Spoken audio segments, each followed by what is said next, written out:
régence d'Alger, partie nord de l'Algérie moderne, est en déclin depuis le début des guerres napoléoniennes qui limitent le commerce en Méditerranée.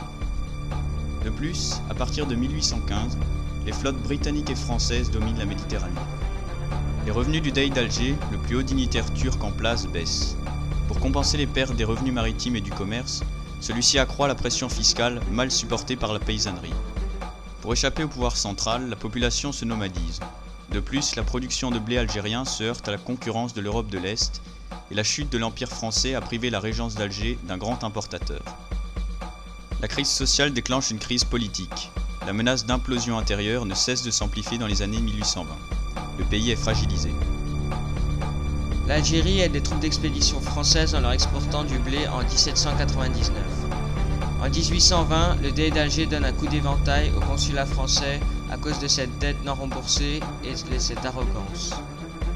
Suite à ce contentieux financier, le consul Pierre de Val relance la campagne coloniale avec la conquête d'Alger en 1830 pour distraire l'opinion publique française. Le roi français veut renouer avec le prestige monarchique et décide donc de laver l'honneur du pays. Un blocus maritime est mis en place. L'invasion est conseillée afin de sauver la situation intérieure française.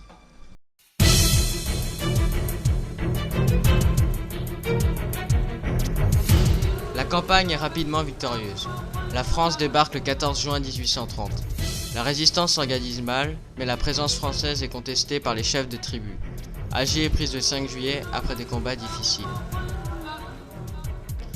L'armée française, composée de 37 612 hommes et commandée par le général Bourmont, ministre de la guerre, quitte Toulon pour Palma le 16 mai 1830 sur une flotte française de 567 navires, dont 103 bâtiments de guerre, commandés par le futur amiral Duperré. Grâce aux reconnaissances que Napoléon Ier a fait faire sur le terrain, Bourmont peut préparer minutieusement le plan de débarquement. La flotte se dirige vers Alger qu'elle atteint le 31 mai. Bourmont attend le 14 juin pour accoster près de la presqu'île de Sidi Ferruch, 25 km à l'ouest d'Alger. Le 18 juin, le Dey d'Alger rassemble une armée à la hâte de 50 000 hommes. Le 29 juin commence l'attaque décisive contre Fort l'Empereur, principal ouvrage de défense d'Alger occupé le 4 juillet. Le Dey Hussein propose aussitôt des négociations et capitule le lendemain. Les troupes françaises entrent dans Alger. Le 15 juillet, le Dey Hussein s'embarque pour Naples. Une commission de gouvernement et un conseil municipal institué par Bourmont remplacent l'administration algérienne. Bourmont est remplacé par le général Clausel, qui entre en négociation avec les beys du Titeri, d'Oran et de Tunis pour qu'ils acceptent le protectorat de la France.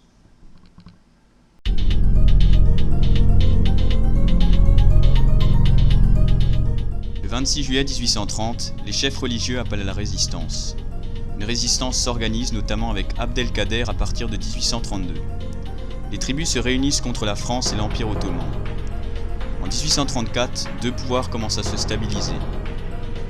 Le bey Hadj Ahmed à l'est et un peu plus à l'ouest, un jeune de 24 ans nommé Abdelkader avait gagné la confiance de quelques tribus. Ce dernier voulait à tout prix mener une guerre contre les envahisseurs. En 1835, Abdelkader attaqua l'armée française. La France décida de renvoyer le général Clausel en Algérie, car l'honneur national était atteint. La guerre était donc relancée. Pour cela, on demanda au général Burgot d'aller parlementer avec Abdelkader. Ils réussirent à trouver un terrain d'entente, et ainsi, le 30 mai 1837, le traité de la Tafna, région d'Algérie, est signé. Ce traité permit aussi une trêve entre la France et les insurgés. Aux alentours d'octobre 1837, les Français lancèrent l'assaut de la ville de Constantine et purent crier victoire. En août 1839, Abdelkader se décida à reprendre la guerre sainte. Le général Vallée demanda des renforts mais on le remplaça par le général Burgot. En 1843, les Français remportent une grande victoire. Une sorte de guérilla se met en place pour finalement être lentement refoulée vers le Maroc. Une intervention française au Maroc fera perdre ce soutien. Abdelkader doit se rendre. L'armée française d'Afrique contrôle alors tout le nord-ouest de l'Algérie.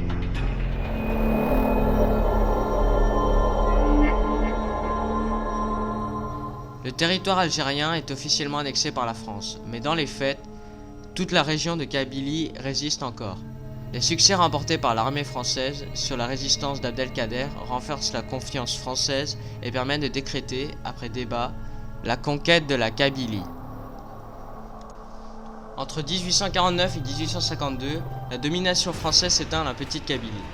En juillet 1857, des tribus de Grande Kabylie se rendent, la capture de la maraboute Lala Fatman Soumer met un terme à la résistance, mais les Kabylies se soulèveront encore jusqu'au début des années 1870.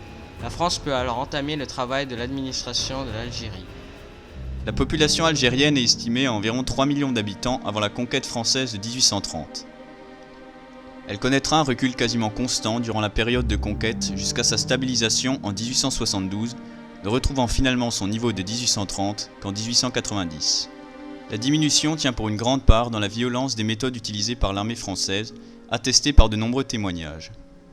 De retour d'un voyage d'enquête en Algérie, Tocqueville écrit que nous faisons la guerre de façon beaucoup plus barbare que les Arabes eux-mêmes.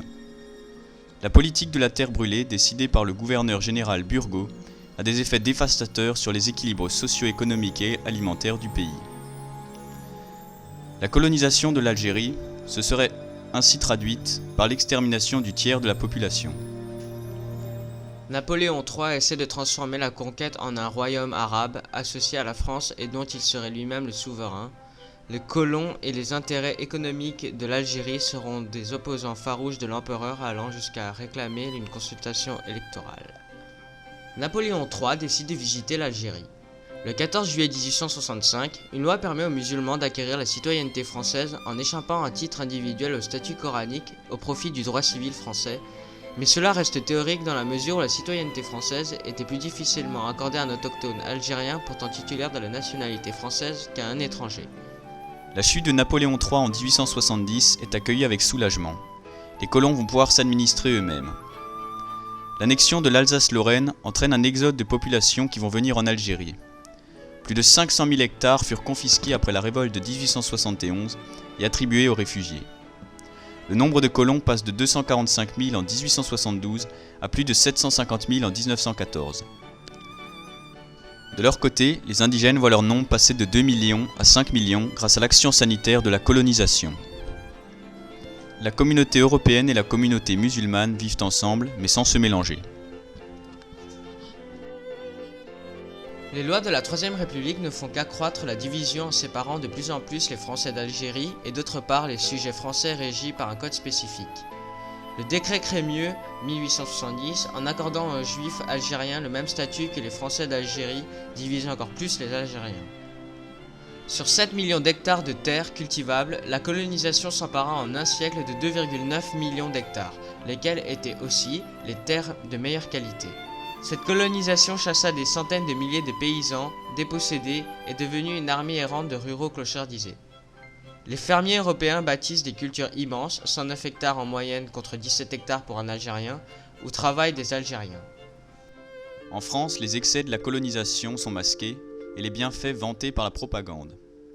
En effet, les Européens sont plus favorables au libéralisme commercial, au simple comptoir, plutôt qu'aux colonies. Propre aux colonies françaises, le Code de l'indigénat impose des lois particulières aux indigènes dans des tribunaux qui leur sont propres.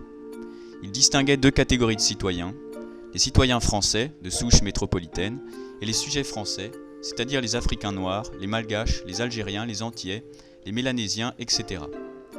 Les sujets français soumis au Code de l'indigénat étaient privés de la majeure partie de leur liberté et de leurs droits politiques.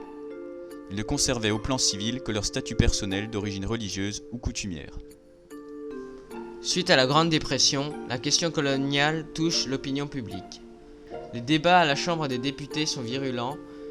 Ils opposent pro- et anticolonialistes incarnés par Jules Ferry et Georges Clemenceau. Melsali Hadj crée l'Étoile du Nord et demande l'indépendance. Ce mouvement se bat contre l'occupation française en Algérie en s'appuyant sur le fondement de l'islam. L'apparition et le développement du nationalisme en Algérie troublent cette fin de siècle de colonisation française sur le sol algérien. Le nationalisme met fin au mariage entre autorités françaises et territoires algériens. Il est à l'origine d'une seconde guerre qui plongera l'Algérie dans la recherche de l'indépendance. Fin.